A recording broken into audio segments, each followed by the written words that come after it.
हरे कृष्णा, राधे राधे। सभी भक्तों को सादर प्रणाम। आप सभी भक्तों का दिन शुभ एवं मंगलमय हो। बजरंग बली हनुमान जी की जय। प्रिय श्रोताओं, आज मंगलवार के दिन सुनिए मंगलवार व्रत कथा। उससे पहले सुनिए ऋण मोचक मंगल स्तोत्र पाठ का हिंदी अनुवाद। हे मंगल देव, शास्त्रों में आपके जो नाम बताए गए हैं उनमें पहला नाम मंगल, दूसरा भूमिपुत्र जिनका पृथ्वी से जन्म हुआ, तीसरा ऋण हरता यानी कर्ज से मुक्ति दिलाने वाला, चौथा धनप्रद यानी धन को देने वाला, पांचवा स्थिरासन यानी जो अपने आसन पर अड़िग रहे, छठा महाकाय यानी जो बहुत बड़े शरीर वाले हैं, सातवां नाम सर्व कमाओ रोधक यानी कार में आने वाली सभी बाधाओं को दूर करने वाला है। हे मंगल देव, आपके नामों में आठवां नाम लोहित, नवा लोहितांग, दसवां सामगनाम यानी कृपा करने वाले, जिसका अर्थ है सामक ब्राह्मणों के ऊपर अपनी कृपा दृष्टि को रखने वाला है, 11वां धरात्मज यानी पृथ्वी के गर्भ से उत्पन्न होने वाला, 12वां कुज, 13वां भौम, 14वां भूतिद यानी ऐश्वर्य को देने वाला, 15वां भूमि नंदन यानी पृथ्वी को आनंद देने वाला।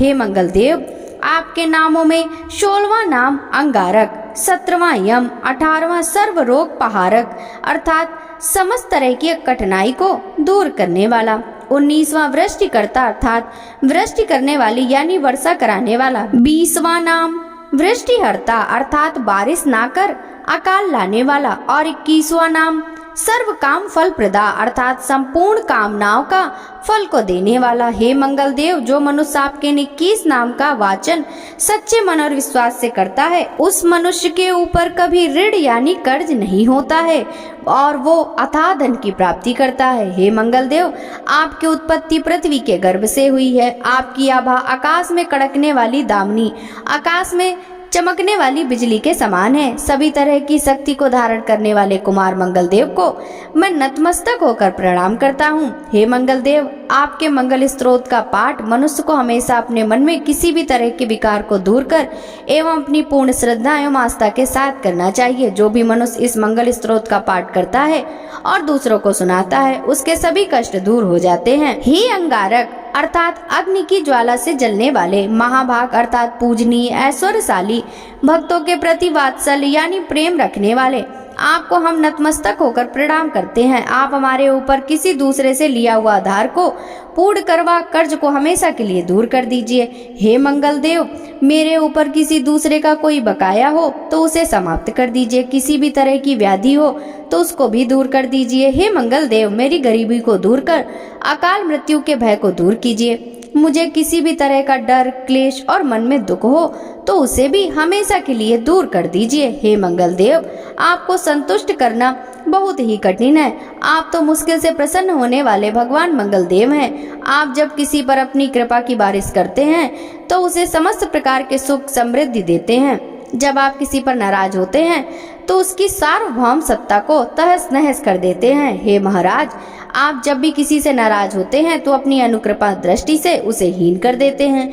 आप नाखुश होने पर ब्रह्मा जी, इंद्रदेव और विष्णु जी के भी साम्राज्य संपत्ति को नष्ट कर सकते हैं। मेरे जैसे मनुष्यों की तो बात ही क्या है। आप सबसे शक्तिशाली और सबसे बड़े राजा हैं। हे भगवान, आपसे प्रार्थना करता हूँ कि आप मुझे संतान के रूप में पुत्र प्रदान करें। मैं आपके द्वार पर आया हूँ, आप मेरी मनोकामनाओं को पूर्ण करें। मेरे ऊपर किसी तरह से किसी दूसरे से उधार लिया हुआ धन न रहे। मुझे कभी दूसरों के आगे हाथ न फैलाना पड़े। मेरी गरीबी को दूर कीजिए और मेरे सभी तरह के कष्ट और क्लेश का नाश कीजिए। जो मेरे दुश्मन बन चुके हैं उनके डर से अब मुझे मुक्त बनाइए। जो भी मनुष्य इन 12 श्लोकों वाले ऋण मोचन मंगल स्तोत्र से मंगल देव की वंदना करता है, उस मनुष्य पर मंगल भगवान खुश होकर उसे धन धान्य प्रदान कराते हैं। वह मनुष्य कुबेर भगवान की तरह धन संपत्ति का स्वामी बन जाता है। वो मनुष्य हमेशा युवा रहता है। श्री ऋण मोचन मंगल स्तोत्र के उच्चारण मात्र से मनुष्य को किसी भी तरह के कर्ज से मुक्ति मिल जाती है। अगर कोई मनुष्य अपने जीवन काल में अपनी आवश्यकताओं की पूर्ति के लिए किसी दूसरे मनुष्य से कर्जा लिया होता है और किसी कारणवश चुका पाने में असमर्थ हो जाता है तो उसे ऋण मोचन मंगल स्तोत्र का पाठ करना चाहिए। कर्ज में डूबे हुए मनुष्य इस ऋण मोचन मंगल स्त्रोत का जाप श्रद्धा और विश्वास के साथ से नियमित रूप से करता है, उसे कर्ज से मुक्ति मिलती है। ऋण मोचन मंगल स्त्रोत पाठ समाप्त। सभी मिलकर प्रेम से बोलिए मंगल देव की जय। ओम हन हनुमते नमः। आइए अब श्रद्धा और भक्ति भाव से सुनते हैं पावन मंगलवार व्रत कथा, जो जीवन में सुख, शांति और शक्ति का संचार करती है। एक बार व्यास जी ने कहा कि एक बार नैमिसारण्य तीर्थ में 88,000 मुनि एकत्रित होकर पुराणों के ज्ञाता श्री सूत जी महाराज से पूछने लगे, हे महामुने, आपने हमें अनेक पुराण की कथाएं सुनाई हैं। अब कृपा करके हमें ऐसा व्रत और कथा बताएं जिसके करने से संतान की प्राप्ति हो तथा मनुष्यों को रोग, शोक, अग्नि, सर्व दुख आदि का भय दूर हो, क्योंकि कलयुग में सभी जीवों की आयु बहुत कम है। फिर इस पर उन्हें रोग, चिंता के कष्ट भी लगे रहते हैं। फिर वह भी श्री हरि के चरणों में अपना ध्यान कैसे लगा सकेंगे। श्री सूत जी बोले, हे मुनियों, आपने लोक कल्याण के लिए बहुत ही उत्तम बात पूछी है। एक बार युधिष्ठिर ने भगवान श्री कृष्ण से लोक कल्याण के लिए यही प्रश्न किया था। भगवान श्री कृष्ण और युधिष्ठिर का संवाद तुम्हारे सामने कहता हूँ, ध्यान देकर सुनो। एक समय पांडवों की सभा में श्री कृष्ण जी बैठे हुए थे। तब युधिष्ठिर ने भगवान श्री कृष्ण से प्रश्न किया, हे प्रभु नंदनंदन गोविंद, आपने मेरे लिए अनेकों कथाएं सुनाई हैं। आज आप कृपा करके ऐसा व्रत या कथा सुनाएं जिसके करने से मनुष्य को रोग, चिंता का भय समाप्त हो और उसको पुत्र की प्राप्ति हो। हे प्रभु, बिना पुत्र के जीवन व्यर्थ है। पुत्र के बिना मनुष्य नरकगामी होता है। पुत्र के बिना मनुष्य पितृ ऋण से छुटकारा नहीं पा सकता और न ही उसका पुन्नग नामक नरक से उद्धार हो सकता है। अतः पुत्रदायक व्रत बतलाएं। श्री कृष्ण भगवान बोले, हे राजन, मैं एक प्राचीन इतिहास सुनाता हूँ, आप उसे ध्यान पूर्वक सुनो। कुंडलपुर नामक एक नगर था, उसमें नंदा नामक एक ब्राह्मण रहता था। भगवान की कृपा से उसके पास सब कुछ था, फिर भी वह दुखी था। इसका कारण यह था कि ब्राह्मण की स्त्री सुनंदा की कोई संतान न थी। सुनंदा पतिव्रता थी, भक्ति पूर्वक श्री हनुमान जी की आराधना करती थी। मंगलवार के दिन व्रत करके अंत में भोजन बनाकर हनुमान जी का भोग लगाने के बाद स्वयं भोजन करती थी। एक बार मंगलवार के दिन ब्राह्मणी गृह कार्य की अधिकता के कारण हनुमान जी को भोग न लगा सकी, तो इस पर उसे बहुत दुख हुआ।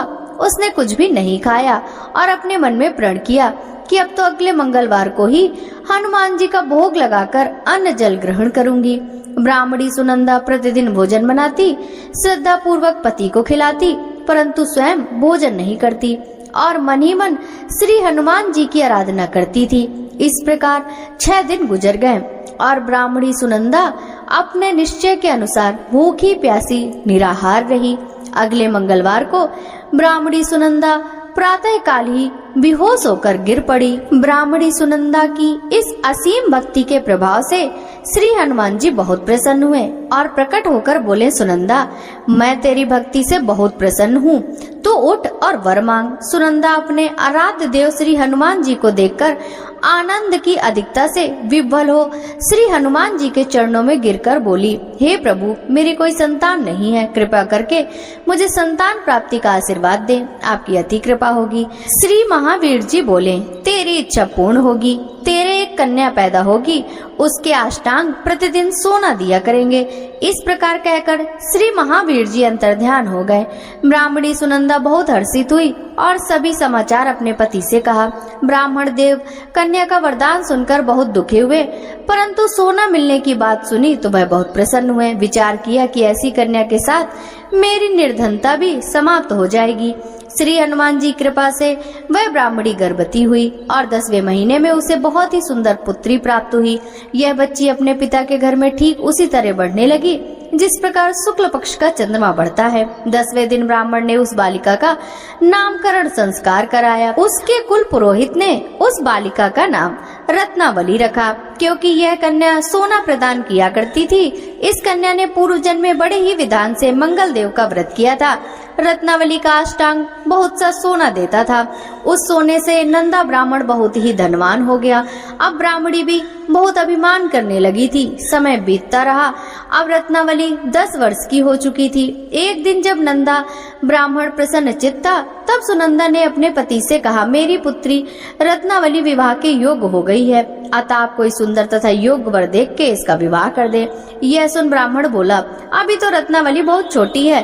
तब ब्राह्मणी बोली, शास्त्रों की आज्ञा है कि कन्या 8वें वर्ष में गौरी, 9 वर्ष में रोहिणी, 10वें वर्ष में कन्या, इसके पश्चात रजस्वला हो जाती है। गौरी के दान से पाताल लोक की प्राप्ति होती है, रोहिणी के दान से बैकुंठ लोक की प्राप्ति होती है, कन्या के दान से इंद्र लोक में सुखों की प्राप्ति होती है। अगर हे पतिदेव रजस्वला का दान किया जाता है तो घोर नरक की प्राप्ति होती है। इस पर ब्राह्मण बोला, अभी तो रत्नावली मात्र 10 ही वर्ष की है और मैंने तो 16-16 साल की कन्याओं के विवाह करवाए हैं, अभी जल्दी क्या है। तब ब्राह्मणी सुनंदा बोली, आपको तो लोभ अधिक हो गया है लगता है। शास्त्रों में कहा गया है कि माता पिता और बड़ा भाई रजस्वला कन्या को देखते हैं तो वह अवश्य ही नरकगामी होते हैं। तब ब्राह्मण बोला, अच्छी बात है, कल मैं अवश्य ही योग्य वर की तलाश में अपना दूत भेजूंगा। दूसरे दिन ब्राह्मण ने अपने दूत को बुलाया और आज्ञा दी कि जैसी सुंदर मेरी कन्या है वैसा ही सुंदर वर उसके लिए तलाश करो। दूत अपने स्वामी की आज्ञा पाकर निकल पड़ा। पंपई नगर में उसने एक सुंदर लड़के को देखा। यह बालक एक ब्राह्मण परिवार का बहुत गुणवान पुत्र था। उसका नाम सोमेश्वर था। दूत ने इस सुंदर व गुणवान ब्राह्मण पुत्र के बारे में अपने स्वामी को पूर्ण विवरण दिया। ब्राह्मण नंदा को भी सोमेश्वर अच्छा लगा और फिर शुभ मुहूर्त में विधि पूर्वक कन्यादान करके ब्राह्मण ब्राह्मणी संतुष्ट हुए। परंतु ब्राह्मण के मन में तो लोभ समाया हुआ था। उसने कन्यादान तो कर दिया था, पर वह बहुत खिन्न भी था। उसने विचार किया कि रत्नावली तो अब चली जाएगी और मुझे इससे जो सोना मिलता था वह अब नहीं मिलेगा। मेरे पास जो धन था कुछ तो इसके विवाह में खर्च हो गया और जो शेष बचा है वह भी कुछ दिनों पश्चात समाप्त हो जाएगा। मैंने तो इसका विवाह करके बहुत बड़ी भूल कर दी है। अब कोई ऐसा उपाय हो कि रत्नावली मेरे घर में ही बनी रहे, अपनी ससुराल न जावे। लोभ रूपी राक्षस ब्राह्मण के मस्तिष्क पर छाता जा रहा था। रात भर अपनी सैया पर बेचैनी से करवटे बदलते बदलते उसने एक बहुत ही क्रूर निर्णय लिया। उसने विचार किया कि जब रत्नावली को लेकर उसका पति सोमेश्वर अपने घर के लिए जाएगा तो वह मार्ग में छिपकर सोमेश्वर का वध कर देगा और अपनी लड़की को अपने घर ले आवेगा, जिससे नियमित रूप से उसे सोना भी मिलता रहेगा और समाज का कोई मनुष्य उसे दोष भी नहीं दे सकेगा। प्रातः काल हुआ तो नंदा और सुनंदा ने अपने जमाई तथा लड़की को बहुत सारा धन देकर विदा किया। सोमेश्वर अपनी पत्नी रत्नावली को लेकर ससुराल से अपने घर की तरफ चल दिया।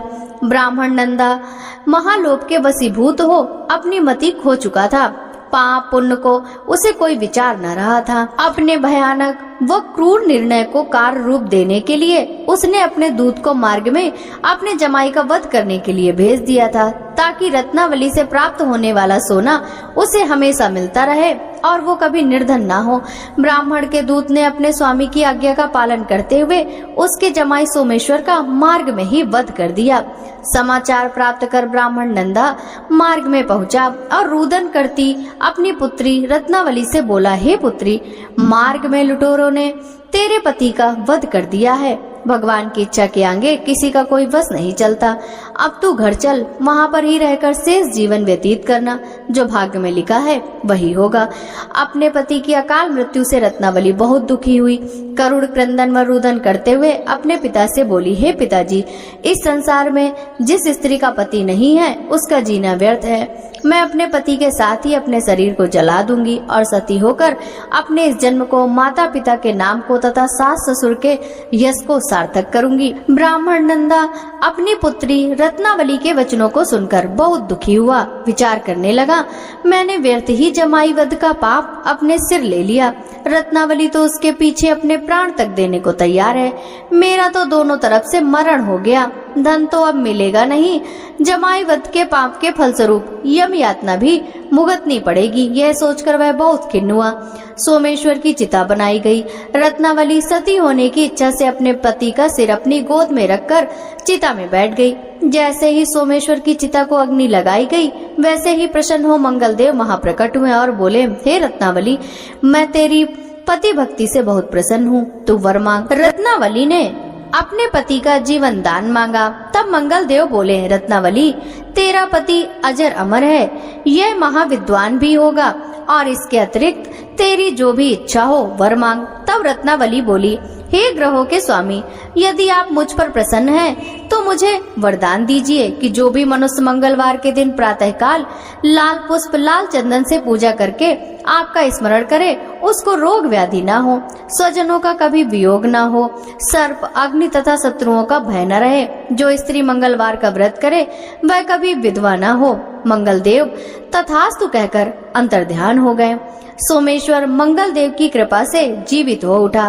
रत्नावली अपने पति को पुनः प्राप्त कर बहुत प्रसन्न हुई और मंगलदेव का व्रत प्रत्येक मंगलवार को करके व्रतराज और मंगलदेव की कृपा से इस लोक में सुख ऐश्वर्य को भोगते हुए अंत में अपने पति के साथ स्वर्ग लोक को गई। प्रेम से बोलिए श्री हनुमान जी महाराज की जय। मंगलवार व्रत की एक अन्य कथा। एक ब्राह्मण दंपत्ति के कोई संतान नहीं हुई थी, जिसके कारण पति पत्नी बहुत ही दुखी रहते थे। वह ब्राह्मण हनुमान जी की पूजा हेतु वन में चला गया। वह पूजा के साथ महावीर जी से एक पुत्र की कामना प्रकट किया करता था। घर पर उसकी पत्नी मंगलवार व्रत पुत्र प्राप्ति के लिए किया करती थी। मंगल के दिन व्रत के अंत में भोजन बनाकर हनुमान जी को भोग लगाने के बाद स्वयं भोजन ग्रहण करती थी। एक बार कोई व्रत आ गया जिसके कारण ब्राह्मणी भोजन न बना सकी, तब हनुमान जी का भोग भी नहीं लगाया। वह अपने मन में ऐसा प्रण करके सो गई कि अब अगले मंगलवार को ही हनुमान जी को भोग लगाकर अन्न ग्रहण करूंगी। वह भूखी प्यासी 6 दिन तक पड़ी रही। मंगलवार के दिन तो उसे मूर्छा ही आ गई। तब हनुमान जी उसकी लगन और निष्ठा को देखकर अति प्रसन्न हो गए। उन्होंने उसे दर्शन दिए और कहा, मैं तुमसे अति प्रसन्न हूँ। मैं तुझको एक सुंदर बालक देता हूँ जो तेरी बहुत सेवा किया करेगा। हनुमान जी मंगलवार को बाल रूप में उसको दर्शन देकर अंतर्ध्यान हो गए। सुंदर बालक पाकर ब्राह्मणी अति प्रसन्न हुई। ब्राह्मणी ने बालक का नाम मंगल रखा। कुछ समय पश्चात ब्राह्मण वन से लौट कर आया। प्रसन्नचित सुंदर बालक घर में क्रीड़ा करते देखकर वह ब्राह्मणी पत्नी से बोला, यह बालक कौन है?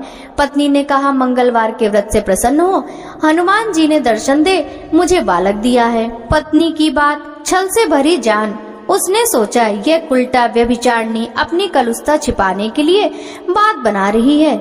एक दिन उसका पति कुएं पर पानी भरने चला गया तो पत्नी ने कहा कि मंगल को भी साथ ले जाओ। वह मंगल को साथ ले चला और उसको कुएं में डालकर वापस पानी भरकर घर आया तो पत्नी ने पूछा कि मंगल कहाँ है? तभी मंगल मुस्कुराता हुआ घर आ गया। उसको देख ब्राह्मण आश्चर्यचकित हुआ। रात्रि में उसके पति से हनुमान जी ने स्वप्न में कहा, यह बालक मैंने दिया है, तुम अपनी पत्नी को उल्टा क्यों कहते हो? पति यह जानकर बहुत प्रसन्न हुआ। फिर पति पत्नी मंगलवार का व्रत रख अपना जीवन आनंद पूर्वक व्यतीत करने लगे। जो मनुष्य मंगलवार व्रत कथा पढ़ता है, यह सुनता है और दूसरों को सुनाता है और नियम से व्रत रखता है, उसको हनुमान जी की कृपा से सब कष्ट दूर होकर सर्व सुख प्राप्त होता है। प्रेम से बोलिए हनुमान जी महाराज की जय।